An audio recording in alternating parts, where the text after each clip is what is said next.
Hello, my lovely audience. How are we doing? Good. We're in a bit uncertain times at the moment, though, aren't we? I mean, politically and everything. The Brexit negotiations, they ain't going good. I was in quite an upsetting time around the vote because I was living in a house divided. I was voting Remain. My partner was voting Leave. Just didn't realise he was voting to leave me. So the only thing that got fucked that night was the country. I should probably say that he was a bit younger than me. So we got any cougars in here tonight? No? Okay. Well, I guess that made me a faguer. I'm a little bit worried that that's just confused a few people and I've just come across as a really homophobic Yoda. Faguer. So obviously I'm single at the moment because I'm doing Star Wars jokes on a fucking Sunday night. And it's strange because it's been my first time being single in quite a while. And my friends are kind of going, so, like, what's it like? I'm like, if I compare it to TV, have you ever seen First Dates? Well, it's now like that. It's more like the X-Files, except for with more mutants and less anal probes. It's true. But I was like, I've been chatting to guys online, which is all new for me. And there was this one guy, and I thought we were getting on really well. And we were chatting away. And then he just disappears. Deletes all of his media. I was like, what's going on? And my friend Gary goes, he's ghosted, and then one day he's going to zombie. So I have to deal with monsters as well as shit gays now. That's what you're saying. But he was like, no, he's ghosted, he's disappeared, and then one day he's going to zombie, he's going to resurrect. I'm like, I get it now. So let's run with that metaphor. So I went out with this one guy, and he was a werewolf. It's always the hairiest guy that I point to when I say that. Oh, is that? Fortunately. Yeah, so he was a werewolf. Nice guy by day, hairy twat by night. No offence. So I went out with this one guy who was a vampire. What's that mean? Swoops in, drains the life out of you, fucks off into the night.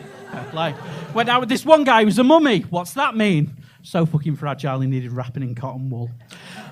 And then there's the last guy, the devil himself. Now, this devil is a really hot and fiery guy that you really want to get to know. You really want to get to meet up with him in real life. But to actually get him to appear in front of you involves some elaborate summoning ritual where you have to promise him your immortal soul, not your arsehole. And I'll be honest, probably not worth it, is it? Not worth risking eternal damnation for an unenthusiastic blowjob and a cheeky Nando's.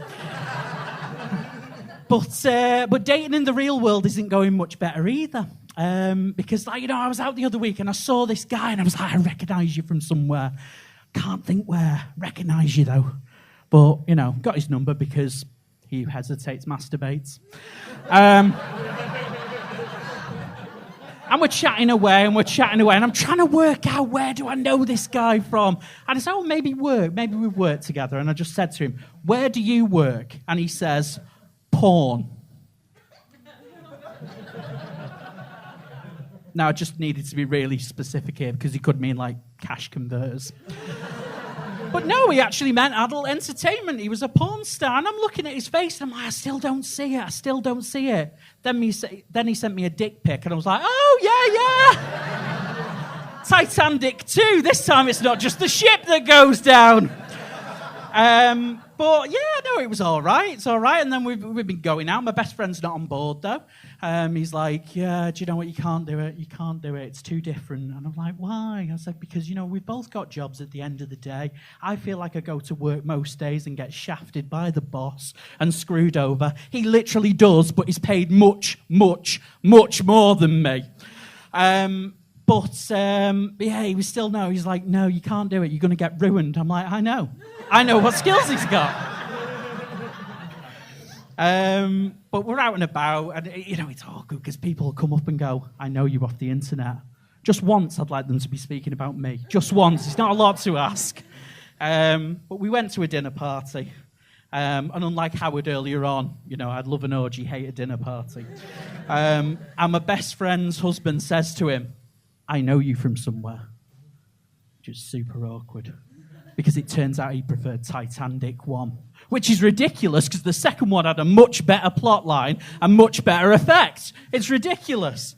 But, so, we were there. Like I said, I hate dinner parties because everybody just talks nonsense about work. And we're chatting away, and he's just like, da-da-da-da-da. And I'll be honest, when I'm eating a creme brulee, the last thing I want to hear about is a double penetration. No. Just going to leave you with this. I'm obviously quite a vocal gay. That's why my neighbours hate me. And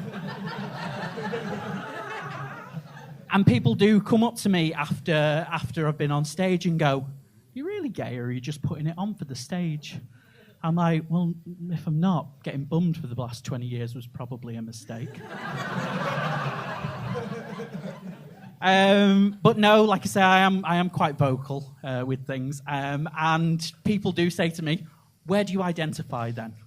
Because everybody's got, these different things now. There's gay, there's pansexual, there's bisexual. And I say I identify as a beach boy. By that, I mean I get around. And these days it is difficult. It is difficult to work out because I'll look at people and I'll go, are they straight? Are they gay? What are they? And most of the times, God only knows. No, unless the Beach Boys hit that, apparently. You're going to fucking hate the next bit then. But it's fine because at the end of the day, I'll go home and I've got a device which is helping me pick up good vibrations. Better known Beach Boy here. Right, there we go. Ladies and gents, you've been fantastic. Last thing I want to say to you is a lot of people do ask me questions. Big one is, what does LGBTQ stand for? And I always kind of say, I'll answer any questions. And I've got my friend who's like, always trying to help out. And he's going, I know, it's a sandwich order. No, it's not right. It's not lettuce, gay bacon, and tomato. No. LGBTQ is a very important, very specific meaning at the moment. Let's get behind Theresa quitting. Ladies and gents, you've been fabulous. I've been Barry Heap.